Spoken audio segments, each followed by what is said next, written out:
Yeah, Rhea agreed. That's their new military-industrial complex. It's bumming me out in a big way.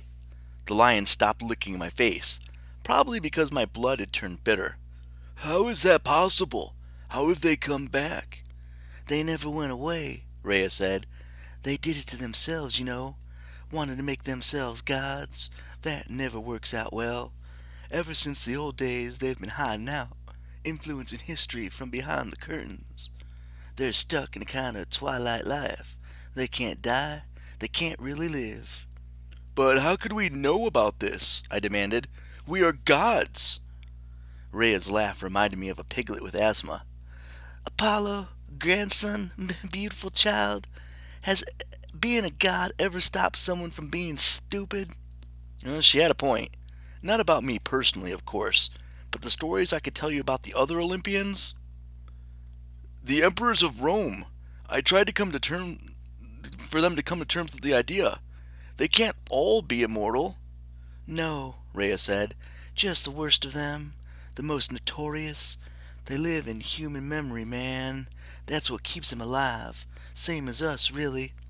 They've tied to the course of the Western civilization, even though that whole concept of it's imperialist era economic propaganda, man, like my guru would tell you. Rhea! I put my hands against my throbbing temples. Can we stick to one problem at a time? Yeah, okay. I didn't mean to blow your mind. But how can they affect our lines of communication? How can they be so powerful? They've had centuries, Apollo. Centuries. All that time, plotting and making war, building up their capitalist empire, waiting for this moment when you were mortal, when the oracles are vulnerable for a hostile takeover. It's just evil. They have no chill whatsoever. I thought that was a more modern term. Evil? No, chill. Never mind. The beast. Is he the leader? Afraid so. He's as twisted as the others, but he's the smartest and the most stable, in a sociopathic homicidal way.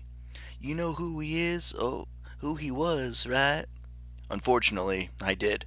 I remembered where I had seen his smirking, ugly face. I could hear his nasal voice echoing through the arena, ordering the execution of hundreds while the crowds cheered. I wanted to ask Rhea who his two companions were in the Triumvirate, but I decided I could not bear the information at present. None of the options were good, and knowing their names might bring me more despair than I could handle. It's true, then, I said. The other oracles still exist. The emperors hold them all? They're working on it. Python has Delphi. That's the biggest problem. But you won't have the strength to take him head on. You gotta pry their fingers off the minor oracles first, loosen their power. To do that, you need a new source of prophecy for this camp, an oracle that is older and independent. Dodona, I said, your whispering grove. Right on, Rhea said. I thought that grove was gone forever, but then, I don't know how, the oak trees regrew themselves in the heart of these woods. You have to find the grove and protect it. I'm working on that. I touched the sticky wound on the side of my face. But my friend, Meg. Yeah, you had some setbacks, but there are always setbacks, Apollo. When Lizzie Stanton and I hosted the first women's rights convention in Woodstock, I think you mean Seneca Falls. Rhea frowned. Wasn't that in the 60s? The 40s, I said. I mean, 1840s if memory serves. So, Jimi Hendrix wasn't there?